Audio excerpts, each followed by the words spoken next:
Magpapalunod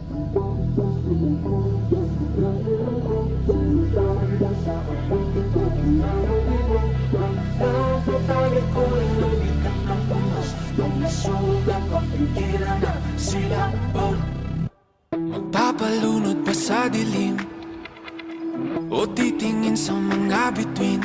Tutulugan ng gabi o ito'y aangkinin. Ipapabukas ko na lang ba ulit? Siya na lang bang magdidikta ng aking pulso at paghinga? Di alam ang gagawing, lulubay, paharapin, tatakbo o dapat bang tiisin?